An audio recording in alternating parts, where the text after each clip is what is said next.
Ja sam mislio da je muzika normalna stvar, da to tebi pomaže, tvoju dušu, da obogatiš, da oslobodiš, da uživaš. Eto, to mi i danas muzika znači. Za ovih 12-13 albuma ili CD-a koliko imam, nikad unapred nismo ništa vežbali. Ti si u biti bio ono plaćeni ubica na saksofonu, znači te? Više se radujem što se desilo ovako kao što se desilo. Evo ti ruka. Što si...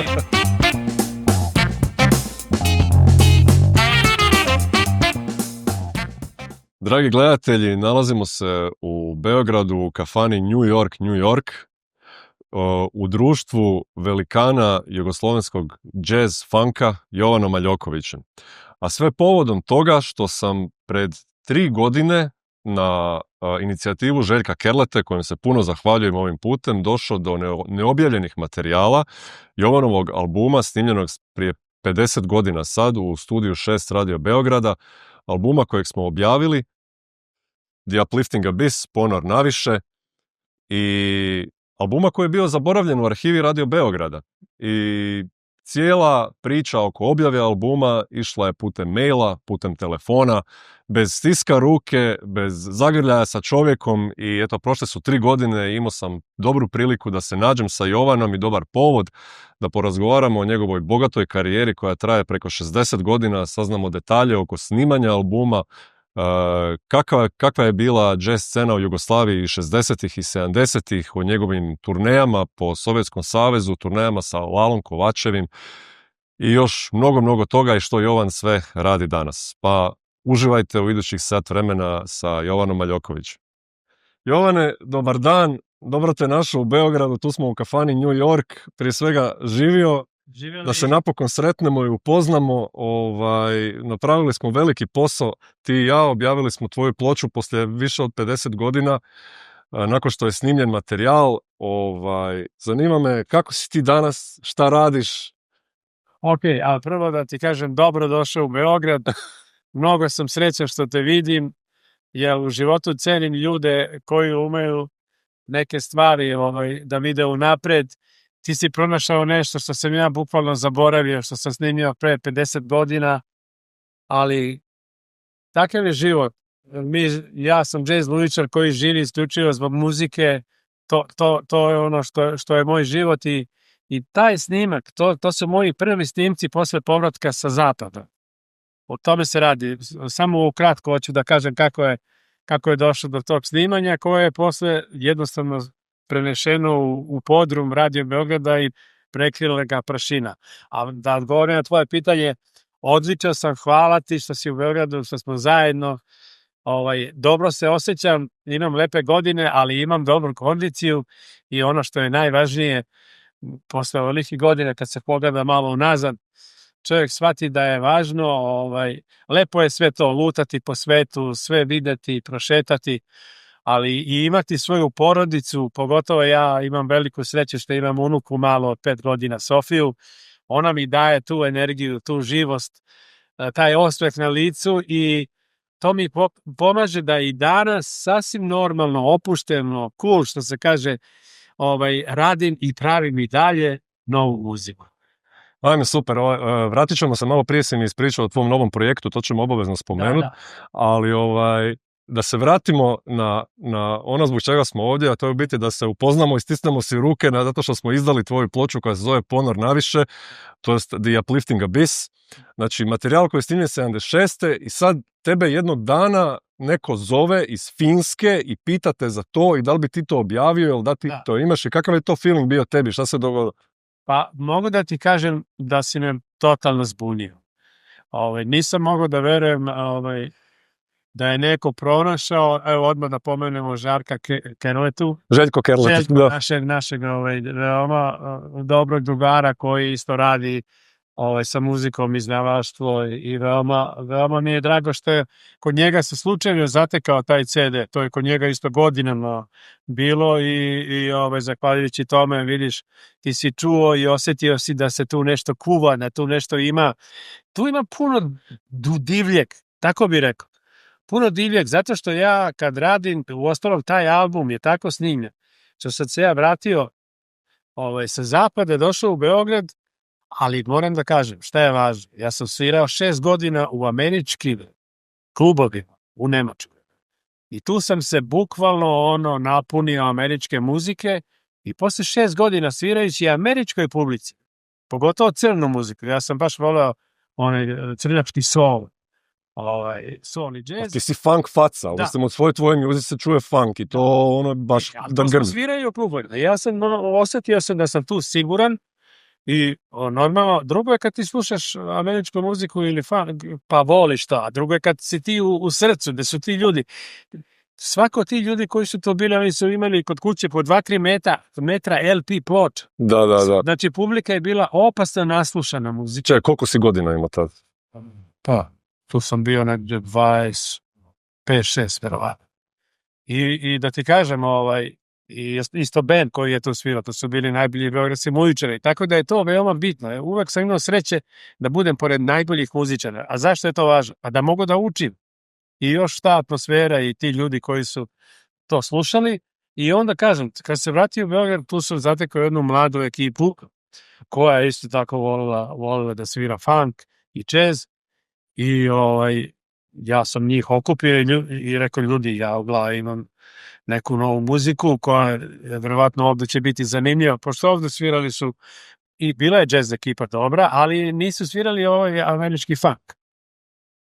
Pogotovo crni, jer ja sam ograničan, uvek kažem da sam mnogo voleo, pogotovo King Curtisa u ono vreme, čuvenog saksofonista američkog. I onda smo mi ušli u studio i ovo je zanimljivo, što u to vreme se kod nas u studiju snimalo na 2 kanala. Tu nema popravke. Krenemo, sviramo do kraja. To je Studio 6 Radio Beograda. Tako. I ja sam stvarno imao super ekipu, sve su bili momci mladi, napucani, željni, dobre muzike. Mi smo ušli u studio i to smo tako, kažem ti, onako osvirali. Vidi se da je nabijeno dosta emocijama, vidi se da je ovdje tamo, ja sam stvarno, što kaže, bio mlad čovjek i ta energija koja izbija iz svirke i koliko dugo traju sola, jer nama nije bilo važno da li pesma traje kao što su svi gledali da bude 3 minuta. Ne, mi sviramo dok iz nas ne izađe sve ono što nas gura, zbog čega se uopšte bavimo. Ali već si tad ti zapravo brio na etno sound, već se tad čuje u ponor naviše da voliš kombinirati u biti ono što je prirodno u ovim prostorima. Da. Vidiš, to je nešto što mene, znači kroz celu moju karijeru vuče se ta nit. A to sam naučio na zapadu, da svi muzičari koji su dolazili, ja sam slušao te priče u New York, kao Monty Aleksandar, pa još neki sa tih ostrva. Obožavam Monty Aleksandar. Znači, oni su ljudi došli da sviraju američki džez, ali sa sobom su poneli svoj kraj, svoj deo gde su odrastali. Jer ja kad gledam kako ti američki crnci hodaju, to je muzika. Oni hodaju u ritmu muzike. Imaju taj funk u sebi. Da, to je to. I onda kad ti živiš s tim i osjetiš to, onda to možeš da preneseš na nešto što imaš i ti. A mi smo sa Balkana odavde, Balkanci, i mogu da kažem da je veoma bitno, jer ipak ova naša balkanska muzika ima dubinu neku, ima taj, kako se kaže, i što se kod nas najviše... Ima soul, ima dušu. To je duša, to je soul muzika. Znači, to se spojile 2 soul muzike i zato se svugde kroz moju karijeru provlačila ta nit.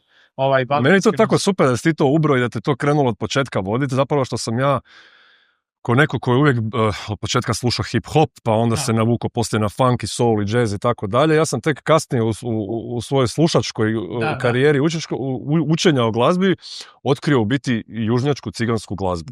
I tu sam ja shvatio, znači, ovo je originalni funk sa ovih prostora. A jeste. To, da ti kažem,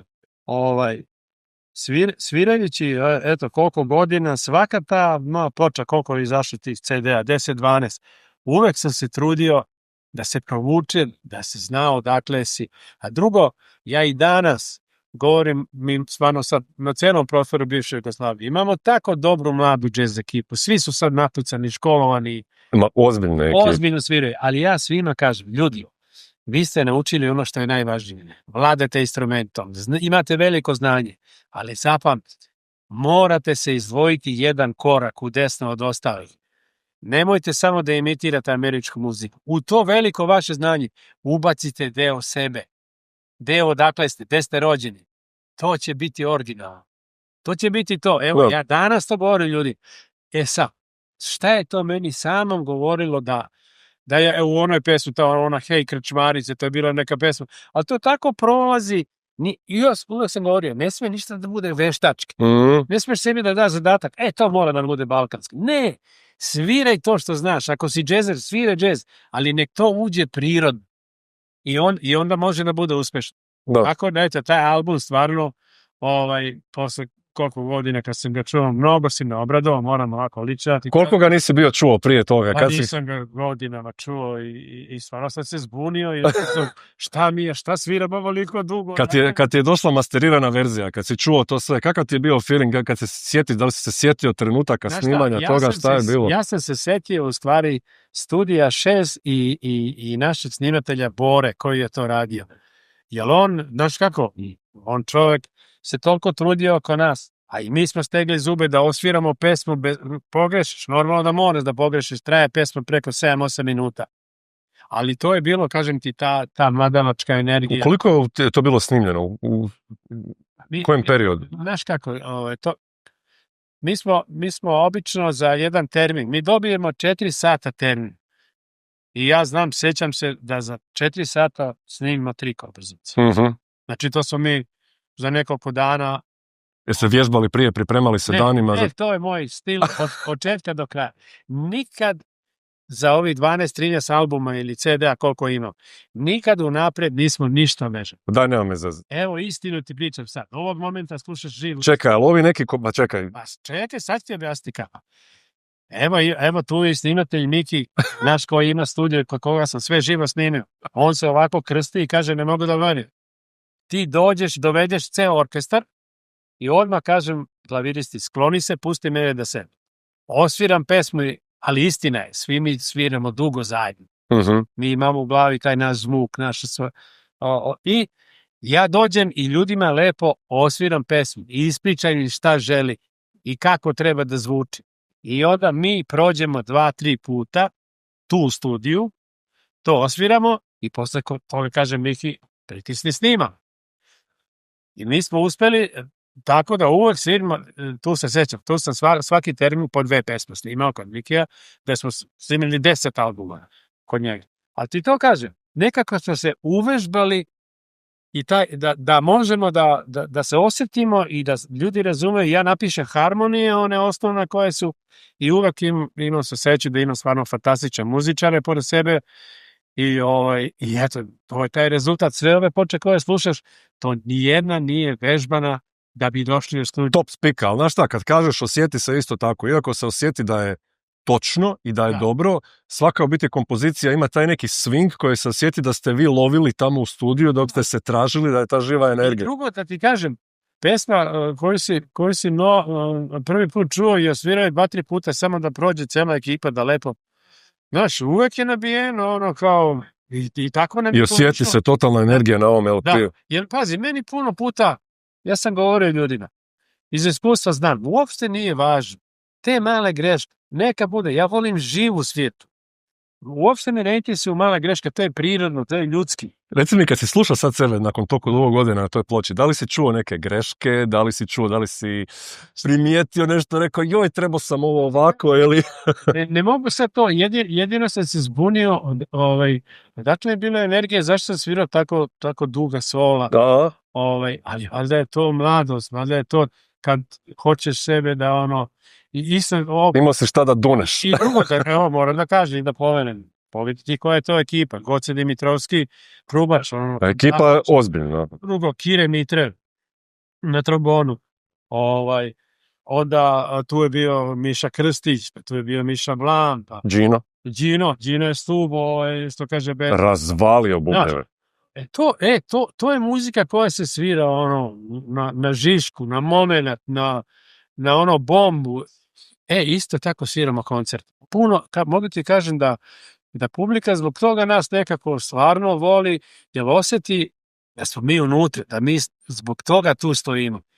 Znaš, tako da, mislim Meni je interesantan taj LP bio, kad sam ga ja čuo, kad mi ga je Željko poslao, Da. ja na prvu nisam vjerovao da je to snimljeno 75. Prva stvar, činilo mi se da je predobra snimka. Da. Druga stvar, činilo mi se da je to preuvježbano, da je to više nešto u 80-ima kao snimljeno. To ništa nije vežbano. I To nije vežbano. ja sam bio poludio kad sam to čuo, ali me zanima sad kad uzmemo taj album koji je, znači, toliko dugo stajao i nije se dogodilo ništa ono do kad i ti si zaboravio na njega skroz, da li je on sad, recimo, ja sam siguran, ako govorimo o ovom našem nekakvoj subkulturi sakupljača ploča. Da. Znači, mi smo ekipa koja ono brije i na tvoje albume, i Krčmu Džerimu, i Miši Blamine albume, i sve to obožavamo, i jazz, i funk, i tako dalje.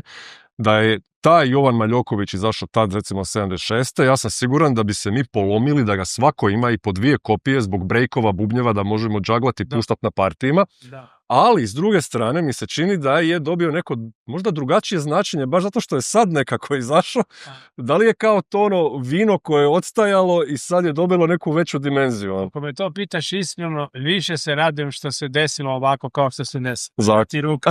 Što si pronašao nešto što se tebi svidjelo, a što je meni bilo drago ipak da ta publika današnja čuje šta smo mi svirali tih 70. godina.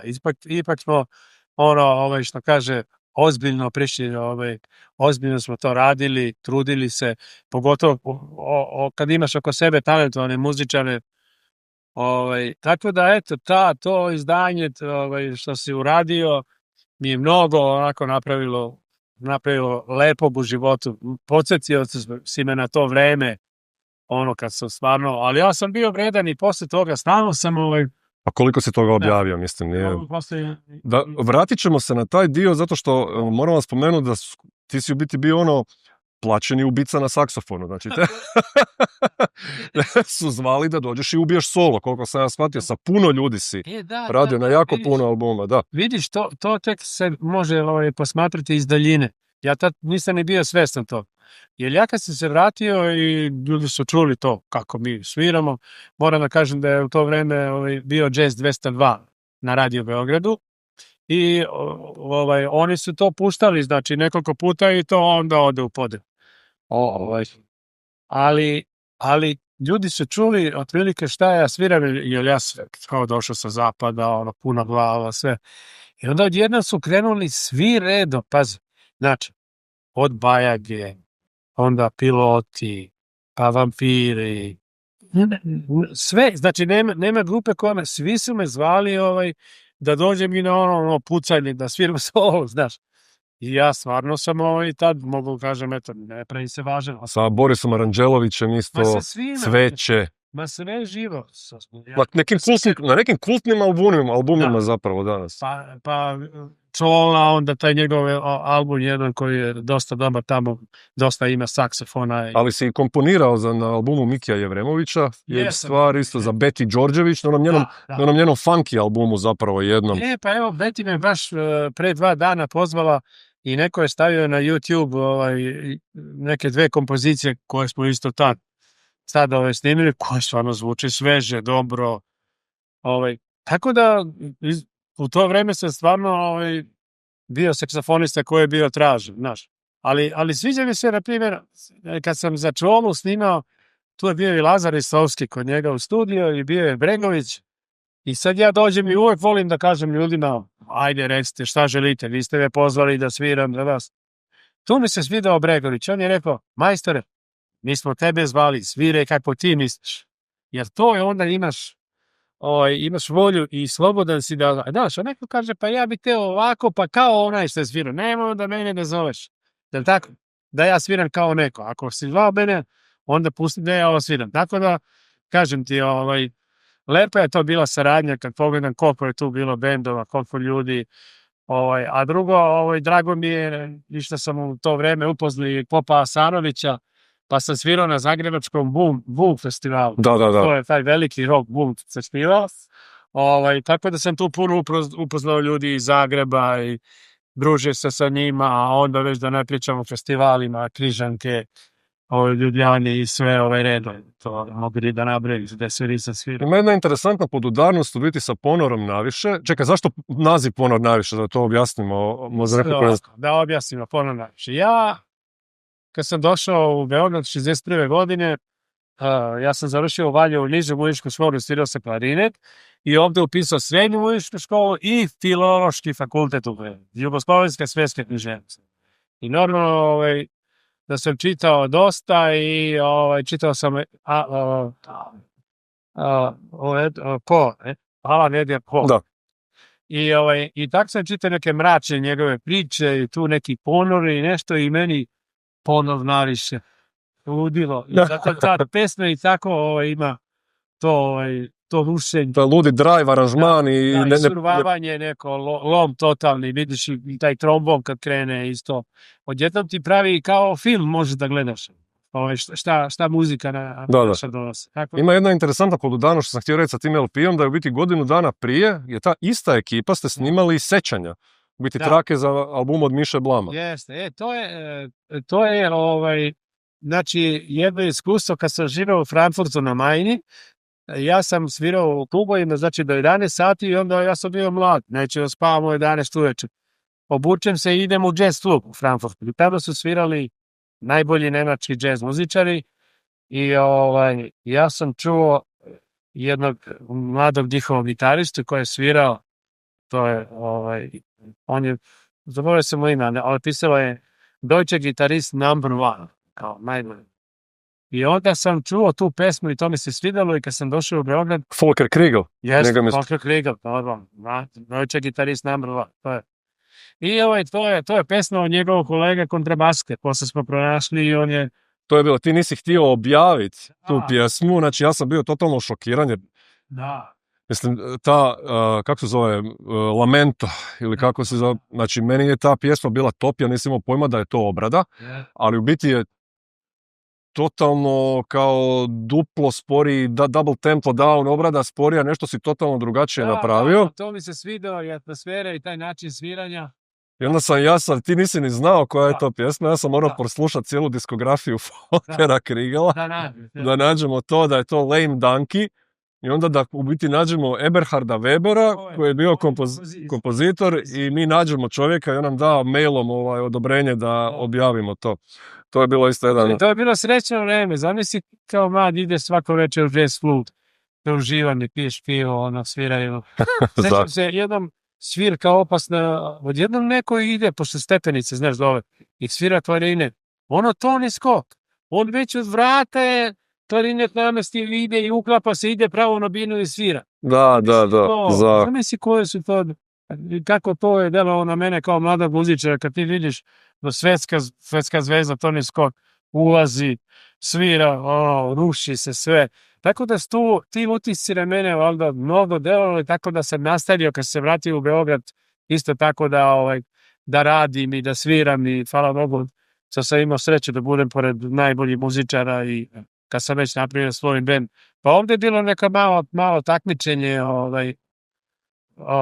to je napravila Ildi Ivan i njoj veoma hvala što je ona pomogla nas, mlade beogradskim jazz muzičarima.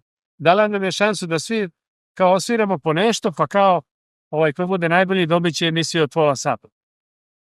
Ja sam imao strava ekipa, kad je Stjepko Gud bio u kratkim pantalonama, došao iz Rume. I ono je tu u mom kvintetu, on, Miša Blam, Lazar Tošić, zamisli ta ekipa. Ozbiljna ekipa. I ja sam tu već imao svoje pesme, oni sviraju moju muziku. I mi pobeđujemo na tom konkursu. I dobijamo emisiju koja ide sad na televiziji, Trezor, znaš. Ko se nekad snimilo. Ja isto to gledam i ne mogu da verujem kad vidim koja ekipa pored mene, a sve su posle postali svi velike zvezde i Sjeko i Lazar Tošić. Jesi snimao posle nešto za radio, televiziju, muziku, neku popratnu džinglove, možda za film ili serije ili tako nešto? Ja sam samo malo nešto za neko pozorište radio, nisam se time mnogo bavio, znaš. Meni je ovako, najviše sam ovo da sviram te festivale i koncerte, pogotovo moram da kažem jedno ime, Lala Kovačev, on je, znači, svi kažu najveći... Htio sam te pitati svakako za njega, pa me zanima, znači... Najveći svih vremena i... Čarobnjak. Da, on je stvarno, on je band lider bez premca.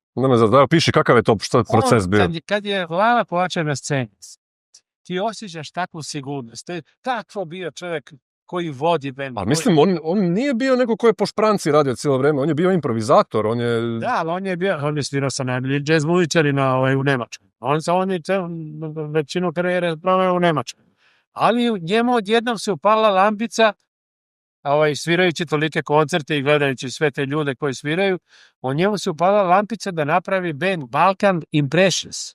Impresije sa Balkanom. I snimi 2 kultna albuma, zapravo. Snimi prvi album, gde su mu svirali 100% sve jazz muzičari, i to je jedan, mora da kažem, od najboljih naših jazz saksofonista, Jovan Miković se zove, iz Zaječara, koji je živeo u Frankfurtu isto, i Lala je njega za prvu postavu izabrao i ne mogu se setiti imena jazz pijaniste jednog mladog Nemca. Međutim, posle tog prvog albuma koji je napravio bum, njemu sine da mu treba nešto doda, neka energija, znaš iz zemlje nešto.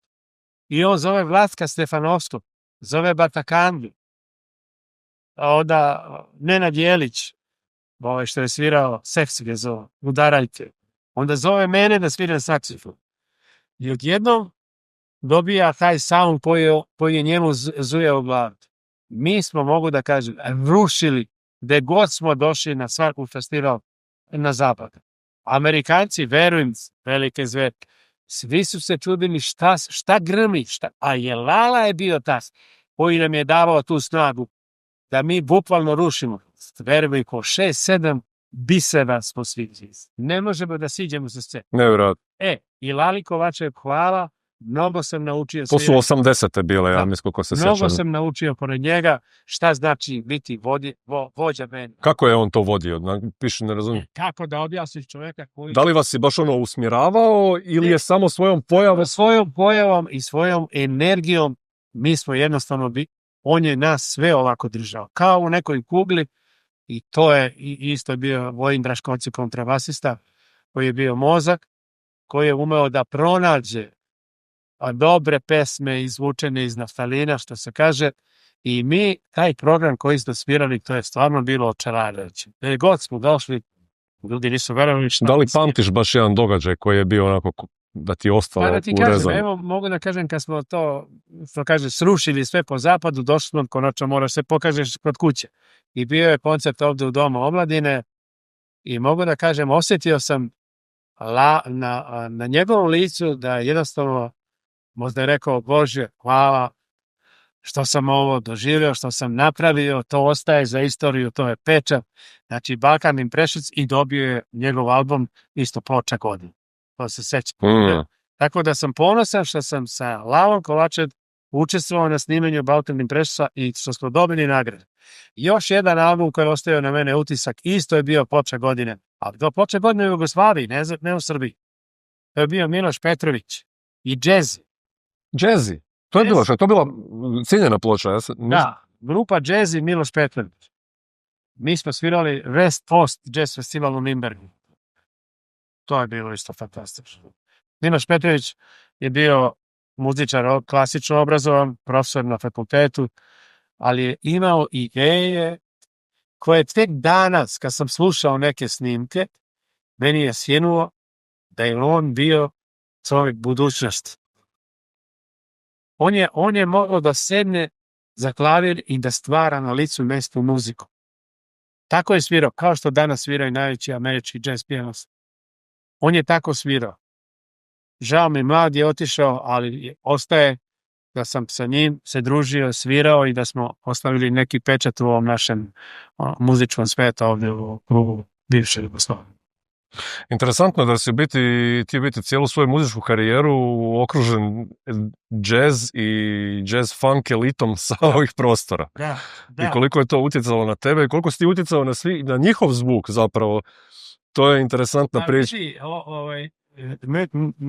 Meni je strašno zanimljivo što se ja mogu da sviram i sa klasičnim ovim muzičarima, normalno, mi smo svirali jazz standard i sve, a onda ovi muzičari koji dolaze novi, koji su bili mlađi od mene, njih je ta moja energija i taj moj saksofon vukao i oni su me zvali i verovatno sam ja dosta doprineo da i oni dignu taj neki nivo izvođenja, jer jednostavno ne bi me zvali da to nije tako bilo. I to je bilo vreme, eto, kad smo bili svi zaljubljeni u muziku, kad smo voleli da se trudimo, da jedni drugima pomognemo, uvek kad ti neko treba da dođe da gostuje, možda pozoveš, ali eto, ja sam izlazio u susret ljudima i mislim da su svi bili s tim zadovoljni i danas kad čujem te neke snimke, stvarno mi je drago, ali opet moram da kažem, ponov najviše, to je možda kruna moja, jer je prva, znači to je prva muzika koju, dok to nisi bi svestan u to vreme bio, da je važno da sviraš svoje kompozicije, da ne kopiraš druge, da ne, znaš, jer stvarno, sad tu ima majstora nad majstorima, ali kad ti sviraš svoju muziku, to je nešto novo, to je nešto gde daješ sebe. I taj album jednostavno, ja nisam ni bio svestan, tek posle kad sam video i rekao ljudi, u to vreme, kako sam ja razmišljao da konkret album bude sastavljen od, kako se kažu, autorskih pesama. Tako da eto, Totalno ludo. desilo se mnogo lepo. Ali do te 75. ti si zapravo već ranih 60-ih počeo graditi svoju muzičku karijeru i to si odlijepio na džez kad si vidio ga u klubu Euridika, je li tako? Da, ovdje. Onda si se tu skupio ekipu, tu ste svirali, tu ste vježbali, ali ključni trenutak, što se sjećam kad smo razgovarali o cijelom tom početku karijere, da te Nada Knežević pozvala na turneju u Skandinaviji i tad si ti u biti pustio studije i rekao uzimam saksofon i idem. Zamisli sad da imaš godine te, koliko, 23, tako nešto. Nada Knežević je u to vreme velika zvezda. Vladimir Vitas, velika zvezda. A ja sam počeo da učim džez pored ovih muzičara ovde, evo baš da mi sad imali na Vračaru, tu je bila najbolja ekipa, tu je Rada Kabaljero, Lale Tošić, Saša Kraba, to su sve muzičari. I tu je bio taj klub, evo, blizu nema 20 metara, Euridika, i ja sam stiljivo dolazio. Prvo sam samo gledao, nisam ni smeo da priđem da sviram.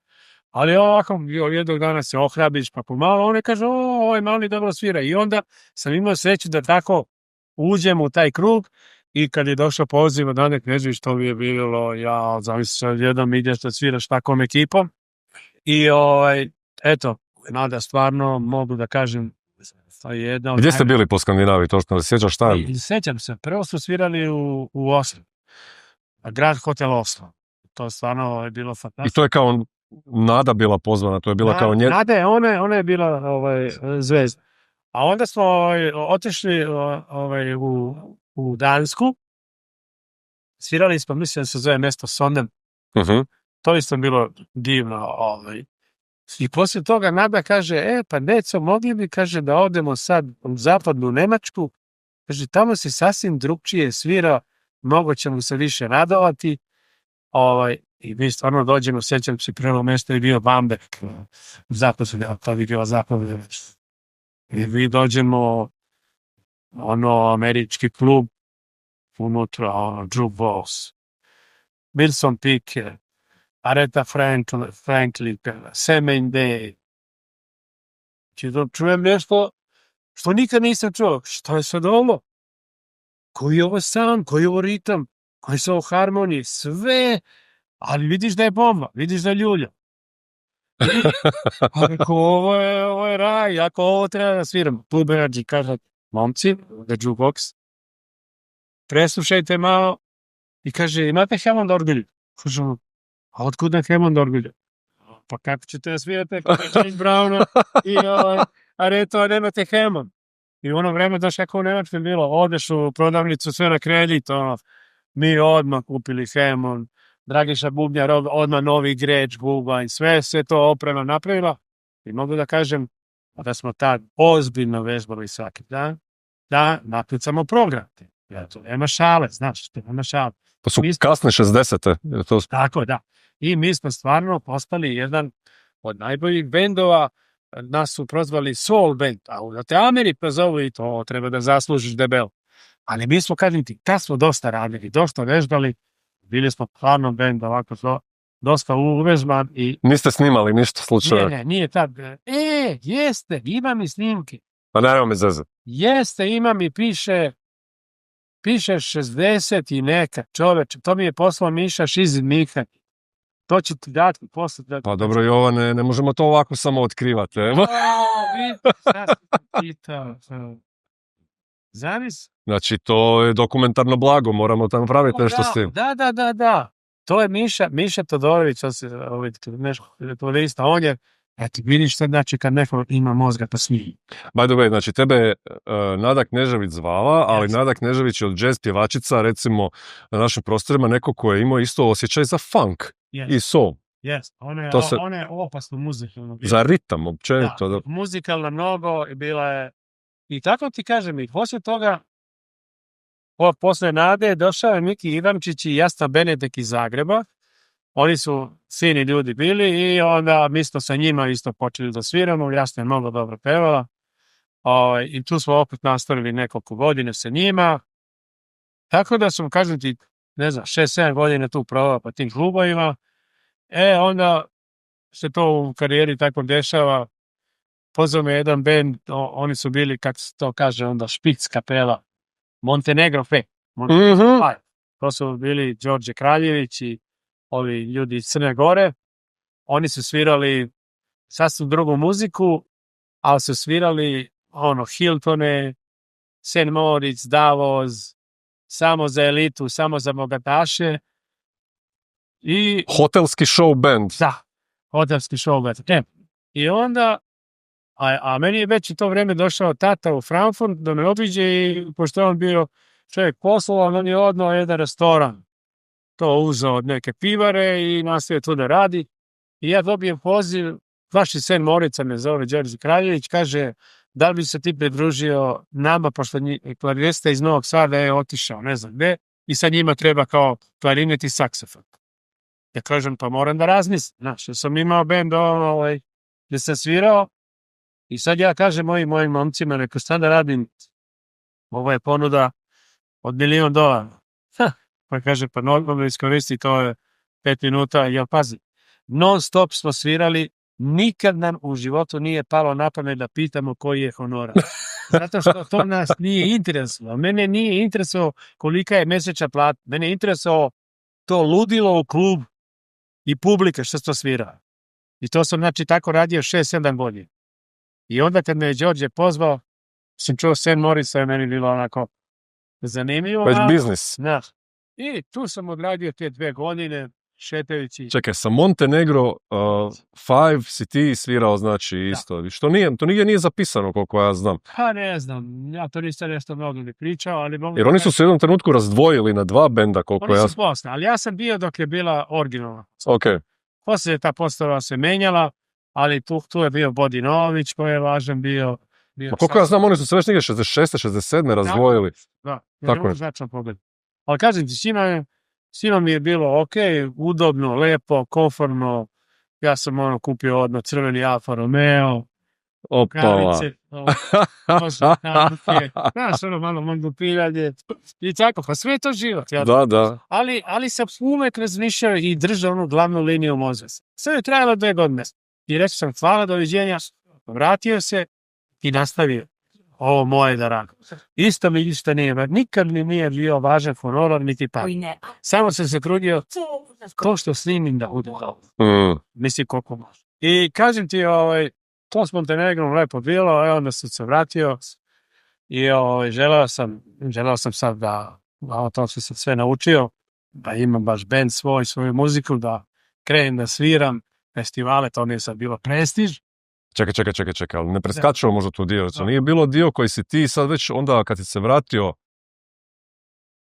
znači sa bendom Nade Knežević i nastupao poslije u klubovima u zapadnoj Njemačkoj, onda si išao sa Montenegro 5 nastupat, ali gdje upada priča u biti, htio bi malo povezati taj dio 60-ih, zato što se uvijek vraća na u biti bogatu muzičku povijest džeza Srbije i Beograda. Da. I htio bih spomenuti da si išao sa Radmilom Karaklajić, Đorđom Marjanovićem na sovjetske turneje, ali htio bih te pitati isto koji su rani uzori saksofona na ovim prostorima. Da li je to bio Bogdan Dimitrijević, možda je saspik? Bogdan Dimitrijević je bio jedan od mojih najomiljenijih. Zašto? Zato što je bio veoma blizak mom shvatanju sviranja saksofona i stila sviranja. Tako da je odlično što si pomenuo ime Bogdan Dimitrijević. To ime isto na mene veoma uticalo, a onda se desilo to što pričaš, to su te 60 i neke, čak sam neko mi poslao neki snimak da ja 68. sviram na Leningradskoj televiziji. Paz, čoveče, i to me zbunilo. Kao i ova tvoja ploča. Tada se takvi šokovi dešavali da ja stvari zaboravim, a ja sam 68. bio u Leningradu u televiziji njih. Ko se ja sjećam, kad smo te bili ispitivali oko toga, da je to bilo 500 koncerata u Sovjetskom... To neće brojiti. Ja sam bio na 16 turneja, najmanje je trajala 3 mjeseca. Znači, između 3 i 5 mjeseci su turneje. Svi 16 republika smo, znači, prošli. U Moskvi smo sa Đorđem Marjanovićem svirali. Najveća sportska hala Lužniki. 15 dana po 3 koncerta dnevno. 15 dana po 3 koncerta dnevno. I mi muziča sviramo i uopšte više ne znamo koji je koncert, koji je pijemo jermenski konjak da bi došli sebe. A da li ima i drugih izvođača ili da li to kao festival? Ili ne, to su bili solistički koncerti. Đorđe Marjanović je nešto što niko ne može da zamisli u to vreme. Koja je to zvezda u Sovjetskom savezu? Ajde, živio da još jednom nazdravimo. To je nešto neobjašnjivo. Znači sa njim, a sa Radmilanom Karaklajićem. Radmila Karaklajić je, ovo je znači s muške strane, a s ženske strane najveća zvezda ikad je bila Radmila Karaklajić.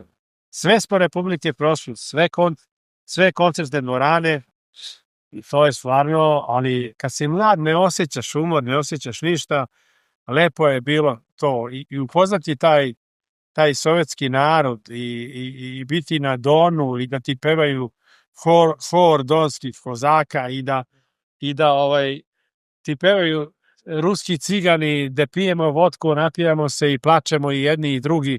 To je nešto ko film, ljudi. To se samo u romanima Čehova, onem priča njihova dešava.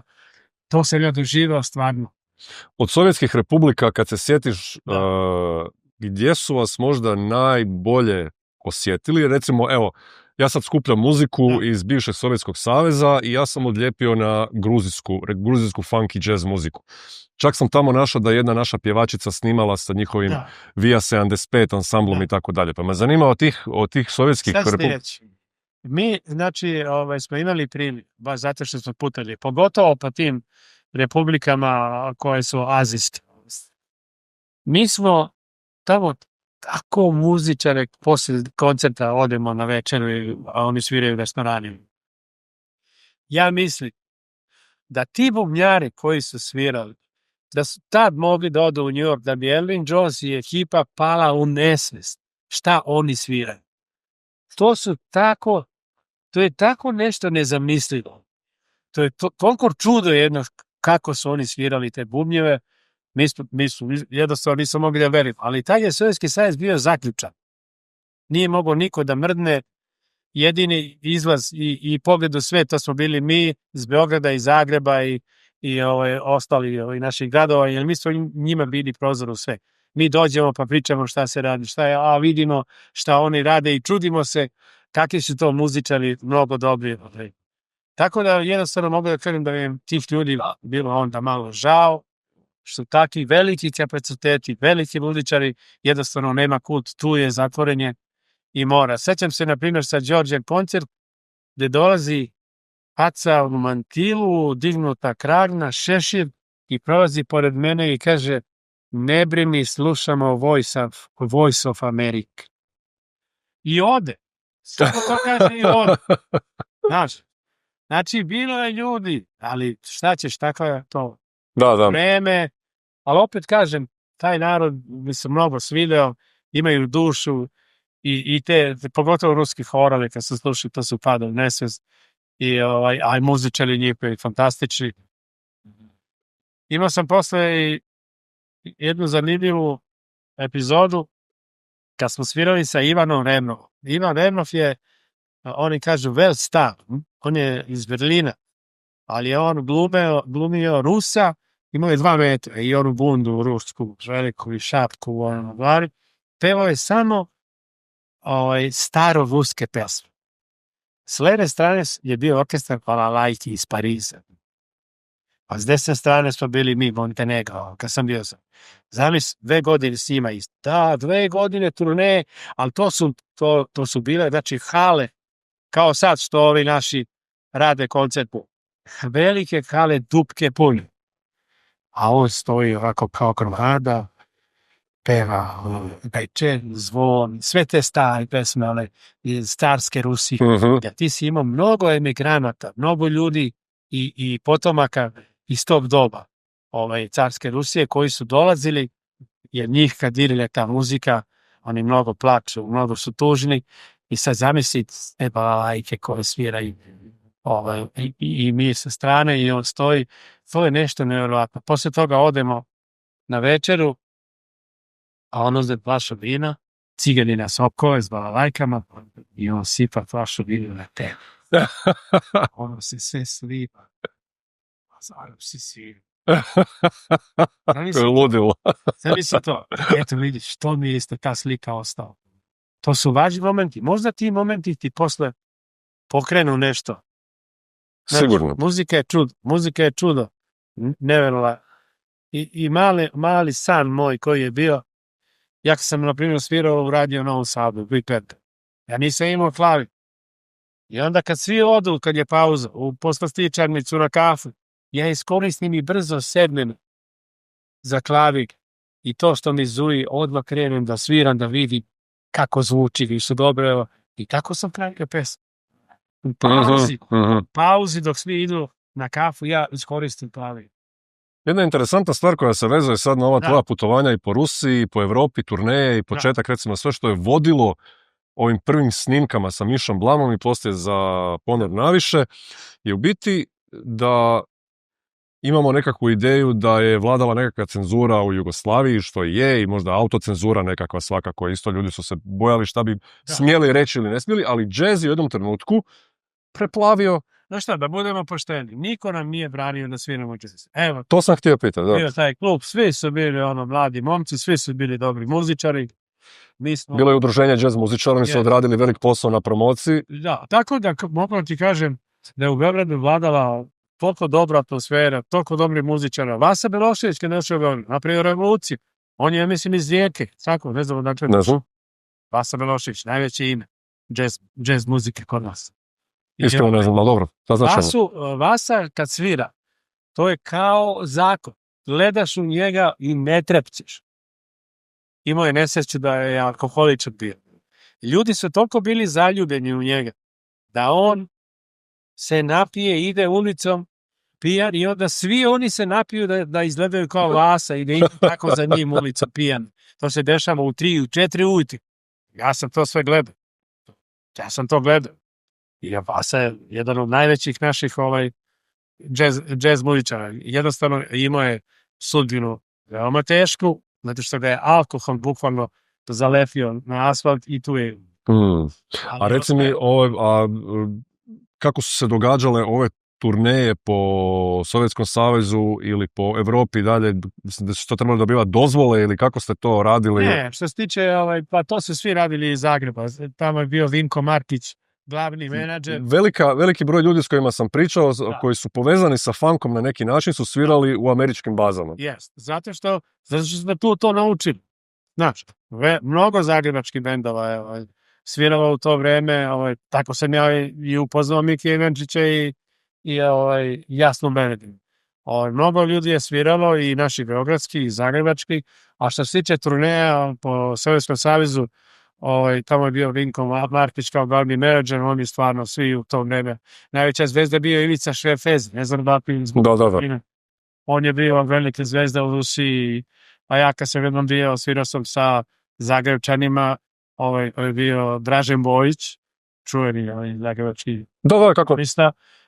Onda je bila jedna grupa Tihanje Škrinjanić, Valerine, tako da sam se ja i sa Zagrebčanima družio i oni su me zvali da se njima idemo nosim. Mislim, tako da bilo vreme i tako je onda su ljudi volili mi, bio sam normalno skroman, kao i sad. Nikad nisam nešto Ja sam mislio da je muzika normalna stvar, da to tebi pomaže, tvoju dušu, da obogatiš, da oslobodiš, da uživaš. Eto, to mi i danas muzika znaš. I danas, koliko sam snimao pesama, ali svaki čas nešto mi padne na pamet i ostvario mi se sam. Imam klavić nad kreveta, ustanem odmah, sviram šta želim, zabeležim i to je to. Mislim, Koji ti je od ove ekipe iz 70-ih, recimo, kad je krenuo baš funk se pojavljivati, ko ti je baš bio ono strava od domaćih izvođača, da si volio i kupio ploču i slušao? Drago mi je, na primjer, pošto sam ja Popa Sanovića upoznao baš u Davozu. Ja sam svirao sa Montenegrom, a on je i to onako gala, ne znam, i sam svirao za velike pare. Koliko je bio? I to ste svi bili u istim odijelima obučeni, pretpostavljam. Da. Koliko je bio zovu neku ekipu i ja ga sretnem u kafići i kažem šta radiš? On kaže, znaš šta, imam neke muzičare, vežbamo po ceo dan kao ludi. Sam tako sve bre, super. Šta svirate? Pa Jimmy Smith, kaže, te foro. I, međutim, pazi ko je tu bio. Bio Pop, Braca Doblika. I sve imena posle kasnije u Hrvatskoj najveća koja su bila muzička. Ja kažem, bre, pa vi pržite, da to je dosta dobro. I onda on jedan mjesec, ja kažem ovom mom šefu, rekao, što mi ne bi pozvali ove momke da oni sviraju isto sa nam, naš prvi deo oni, drugi deo mi. On kaže, okej, kaže, ajde zovi. Je bilo para, nismo uopšte brinuli o para. I mi smo svirali mjesec dana na Bodenzeu zajedno. Svi. I posle toga... Znači, tamo se vi skompali zapravo. Da. Posle toga Popa Sanović se vratio u Zagreb i napravio to što je napravio. Sve to istorije, sve zapisano kako je on, isto njegova, pa ovo je Zagrebu bila jedan bum. Drugčija svirka, druga energija, ludilo, Kemont, znaš, tako da eto, kažem ti, on je ovako, a i svi pored njega, ti momci su bili stvarno dosta dobri muzičari. A ovdje što se tiče beogradske scene, tu se pojavio i pored mog brata i Lola Andrić, koji je svirao onaj bas. Stvarno, znaš, moraš da imaš, u ritam sekciji moraš da imaš talent. Da. Moraju da budu talent. Jer oni guraju, oni su ta mašina, taj voz koji meji. Tako da, nema je bitno to. A ovdje puno stvarno u Beogradu talentovani ljudi, dosta dobro svira. Evo danas uvek hvalim novu generaciju. Kažem, stvarno ima ih jedno 30-40, bre. Svi su spremni za sve scene.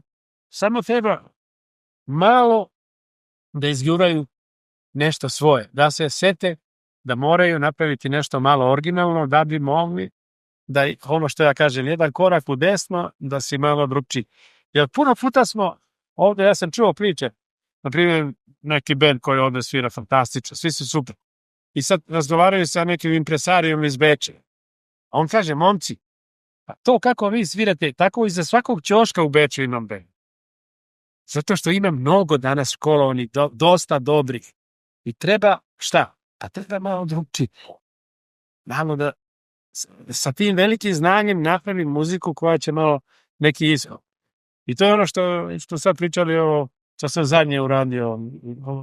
Htio sam reći, znači ti imaš 60 godina stvaralaštva više. Da. Znači nevjerojatno i stvaraš cijelo vrijeme i snimio si preko 12 albuma. Da, i ko zna koliko za druge ljude. Koliko za druge ljude još, ali baš mi je bilo interesantno što si ispričao da si dobio veliku inspiraciju jer si bio na koncertu i Charles Lloyda. Oboje mi je on i njegov New Quartet. Prva liga američkih mladih muzičara koji vladaju svetom i Čika, koji je genijist. Naprimjer, koncert u Beogradu i ja sam bio ošanovoćen. Od prvog do zadnjeg minuta ovako sam gledao. Postao otišao iz scene da ga zagrlim i to mi je dalo inspiraciju. Napravim jedan projekt koji sam nazvao Na raskrsnici svetova, jer mi smo na opasnoj raskrsnici svetova istok-zapad. I o tome sam razmišljao da napravim kao jednu svitu.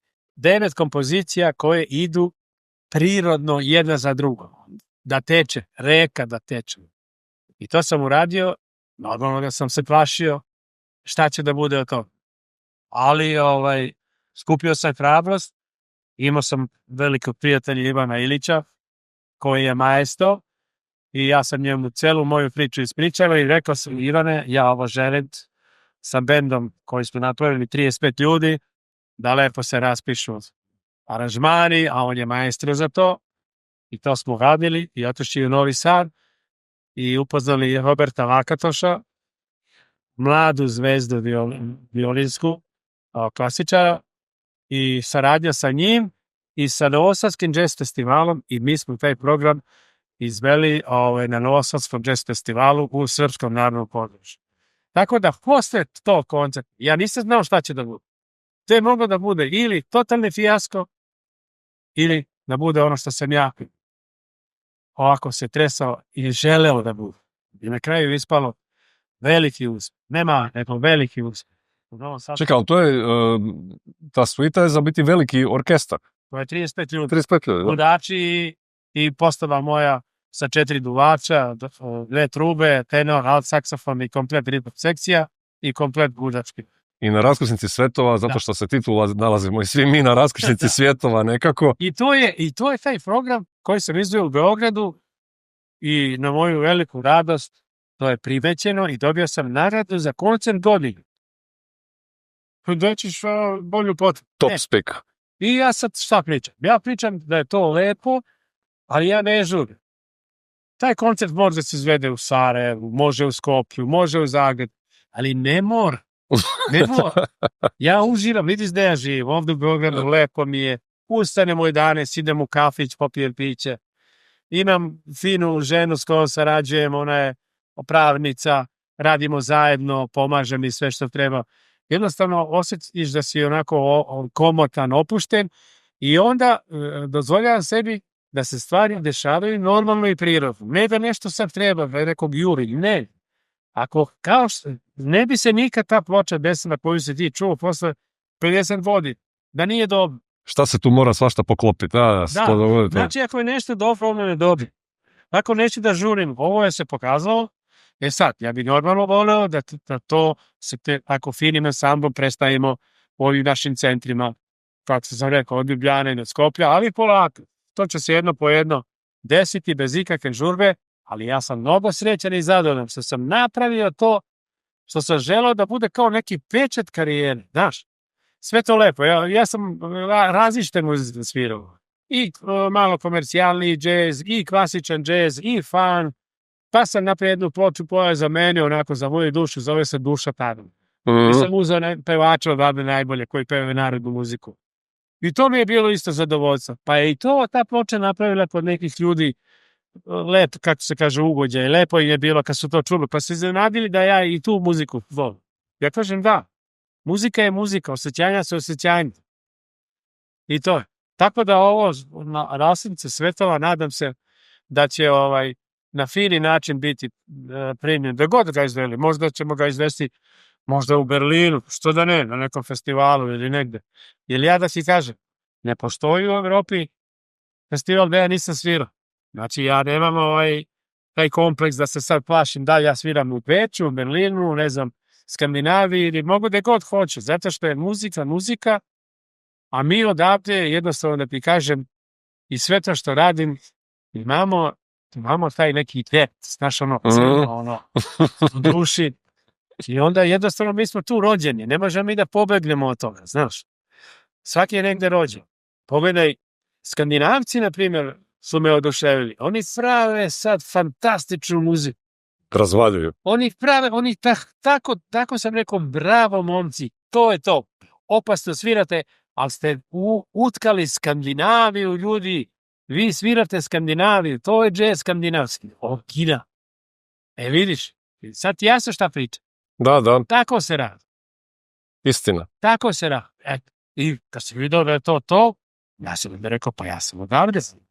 Mora nešto da se osjeti. A pogledaj šta je uradio Maluf, Alžirac, koji je u Parizu. Svetsko ime, opasan džez trubač. Svira Alžir, svira Maroko, svira ta ludila. I ljudi padaju nesvest na njegovu trubu. Vidim da se naslušan si brutalno i pratiš muzu cijelo vrijeme. Pa, kako konzumiraš muziku danas? Pa vidi, ja ti kažem, ja imam neke koje favorite i Mislim da muzika mora da se razvija, znaš. Ali šta sam primetio? Da ovi koji sad vladaju svetom, ova mlada generacija, uopšte nisu naivni. Oni su tokom svog školovanja, ali bukvalno gradivo naučili koje su trebali. Znači, od početka. Marsalis, ovaj trubač, on će da ti svira kao Louis Armstrong, jer je on proučio Louis Armstronga do srži. Da. Proučio je staru svirku, staru po znakom navodu, opasnu svirku. Samo zamisli kako ko gleda na muziku. Da. I on je, znači, došao do savršenstva. Njemu je američka država poverila da vodi računa, jer jedina umetnost koja se priznaje u Americi je jazz. Wynton Marsalis je dobio tu titulu i dobio je svoj veliki studio i sve živo, da on brine o američkom džezu. Zato što to znaš. Velika stvar. I svi današnji muzičari koji, pa isto Roy Hargrove, nažalost, žao mi što je mlad umor. On se pojavio isto kao velika trubačka zvezda. Isto je svirao klasiku fantastično. Klasične džavene, trubače. Clifford Browna. Ko ne zna Clifford Browna i Lee Morgana, pa kako može svira džez? Pa nema šanse. Lee Morgan. Pa nema šanse. Sidewinder. Ili na primjer saksofonisti, Dexter Gordon. Pa kako će sviraš džez, a nisi istanio Dexter Gordona? Da ne pričam o mađioničaru koji je sve okrenuo kad se pojavio, svi su mislili da je on Japanac. To je Charlie Parker. On je okrenuo sve i ta njegova četvorka. To je velika četvorka. Dizzy, Powell, Charlie Parker. To je strašno nešto. Šta se desilo u muzici preko noći? Ljudi nisu mogli da shvate šta. Kako danas? Sve ide. Ali nije pao ni Charlie Parker s Marsa. I on je sve to istanio. A kad je došao red do njega, iskoristio je svoj 5 minuta i predstavio sve to novu muziku. Da. Pa Sonny Rollins je zbog Johna Coltrana napustio muziku 2 godine da bi vežbao ispod mosta. 2 godine da vežba. Sjećam se, to sam čitao. Da. Zamisli ti to, koji je utisak na primjer njega Coltrane osnovi. On se rušio ovako. To su te promene jarke muzičke. Kad ti si pravi muzičak, ti se ne predaješ. Što vežbaš.